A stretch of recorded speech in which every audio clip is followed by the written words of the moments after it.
당신이 평생 키워온 자식이 어른이 되어서도 여전히 당신을 부모로만 대한다면 그것은 사실 건강하지 않은 관계입니다. 많은 부모들이 자식이 성인이 되어도 여전히 모든 것을 챙겨주려고 합니다. 자식의 일에 간섭하고 조언하고 때로는 대신 해결해 주려고 하죠. 하지만 이런 관계는 결국 서로에게 상처만 남깁니다. 어느 날 50대 중반의 한 어머니가 이런 말을 했습니다. 내 아들이 30살이 넘었는데도 아직 엄마가 없으면 아무것도 못해요. 빨래도 못하고 집안일도 못하고 심지어 은행 업무도 제가 다 해줘야 해요. 그 어머니의 표정에는 자랑스러움보다는 걱정이 가득했습니다. 첫 번째, 자식의 실수할 권리를 인정해야 합니다. 많은 부모들이 자식이 실수하는 것을 보면 참을 수 없어 합니다. 당장 나서서 해결해주고 싶은 마음이 굴뚝 같죠. 하지만 실수는 성장의 과정입니다. 자식이 스스로 넘어지고 일어서고 배워야 진짜 어른이 됩니다. 한 아버지는 아들이 사업을 시작한다고 했을 때 처음엔 반대했습니다. 실패할 게 뻔한데 왜 그런 일을 하려고 하냐며 말렸죠. 하지만 결국 아들의 선택을 존중하기로 했습니다. 아들의 사업은 처음엔 어려움이 많았지만 지금은 제법 안정적으로 운영되고 있습니다. 만약 그때 아버지가 계속 반대하고 간섭했다면 어떻게 되었을까요? 아들은 평생 아버지의 그늘 아래서만 살았을 것입니다. 자신만의 길을 찾을 기회를 잃었을 거예요. 두 번째, 조건 없는 사랑과 무조건적 지원은 다릅니다. 많은 부모들이 이 두 가지를 혼동합니다. 조건 없는 사랑은 자식이 어떤 모습이든 사랑한다는 의미입니다. 하지만 무조건적 지원은 자식의 모든 요구를 들어준다는 뜻이죠. 이 둘은 전혀 다른 개념입니다. 한 어머니는 대학생인 딸에게 매달 용돈을 주면서도 딸이 아르바이트를 하는 것을 반대했습니다. 공부에만 집중해야 한다는 이유였죠. 하지만 딸은 점점 돈의 소중함을 모르게 되었습니다. 친구들과 비싼 곳에서 식사하고 명품을 사달라고 조르기 시작했어요. 어머니는 뒤늦게 깨달았습니다.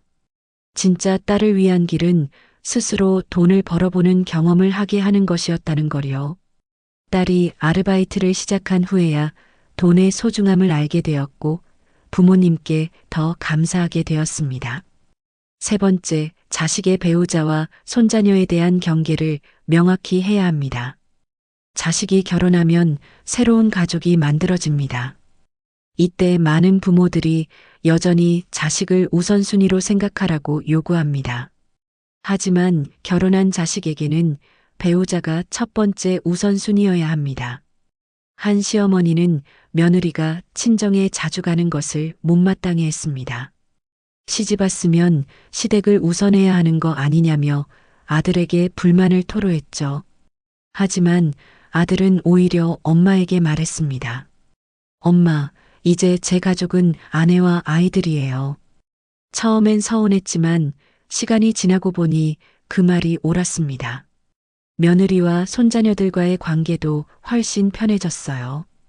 억지로 가까워지려 하지 않으니 오히려 자연스러운 정이 생겼습니다.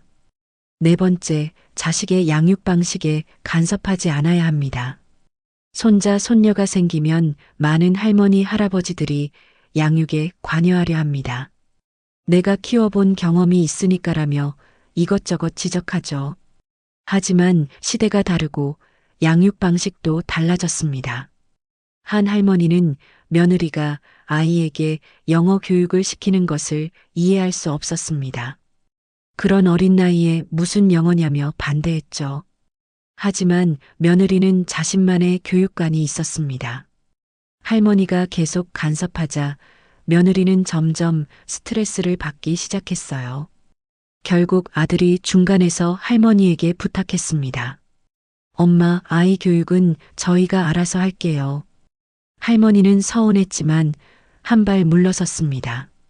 그 후 가족 분위기가 훨씬 평화로워졌어요. 5번째, 경제적 지원에도 한계가 있어야 합니다. 자식을 위한 경제적 지원은 당연하다고 생각하는 부모들이 많습니다.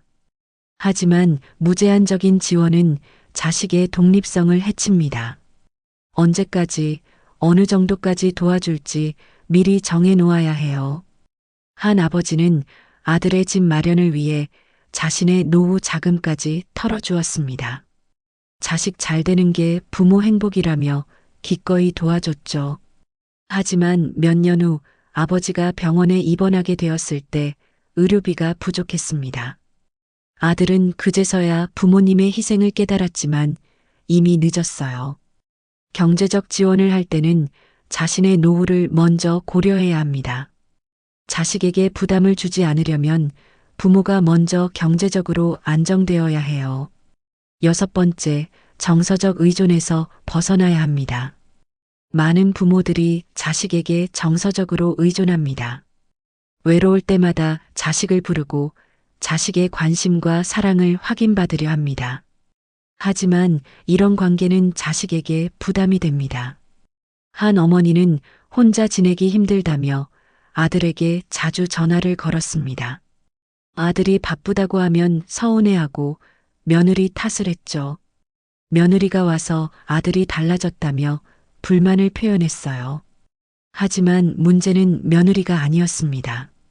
어머니가 아들에게 너무 많은 것을 기대하고 있었던 거예요.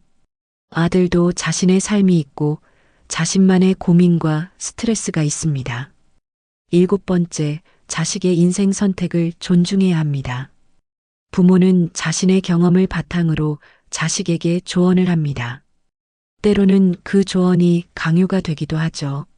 하지만 자식의 인생은 자식이 살아가는 것입니다. 한 아버지는 딸이 예술가의 길을 선택했을 때 강하게 반대했습니다. 예술로는 먹고 살기 힘들다며 안정적인 직업을 가지라고 했죠. 하지만 딸은 자신의 꿈을 포기하지 않았습니다. 지금은 성공한 작가가 되어 부모님께 감사 인사를 드리고 있어요. 만약 그때 아버지의 반대를 따라 다른 길을 갔다면 어떻게 되었을까요? 딸은 평생 후회하며 살았을지도 모릅니다. 부모의 역할은 자식의 선택을 존중하고 응원하는 것입니다. 8번째, 건강한 거리두기가 더 깊은 사랑을 만듭니다. 많은 부모들이 자식과 물리적으로, 정서적으로 가까이 있어야 한다고 생각합니다. 하지만 적당한 거리가 있어야 서로를 그리워하고 소중히 여길 수 있어요. 한 어머니는 아들 가족과 같은 아파트 단지에 살면서 매일 찾아갔습니다. 처음엔 반가워했지만 점점 아들 가족이 부담스러워했어요.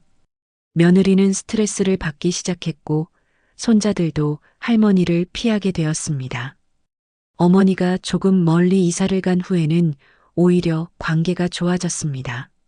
가끔 만나니까 더 반갑고 대화할 거리도 많아졌어요. 손자들도 할머니가 오시면 신나게 맞이하게 되었습니다. 9번째, 자식이 감사할 수 있는 부모가 되어야 합니다. 많은 부모들이 내가 너를 키웠다며 자식에게 은혜를 강요합니다. 하지만 진짜 좋은 부모는 자식이 자연스럽게 감사할 수 있게 만드는 부모입니다. 한 아버지는 평생 자식들을 위해 희생했다고 생각했습니다. 하지만 자식들에게는 항상 내가 너희를 위해 얼마나 고생했는데라고 말했어요.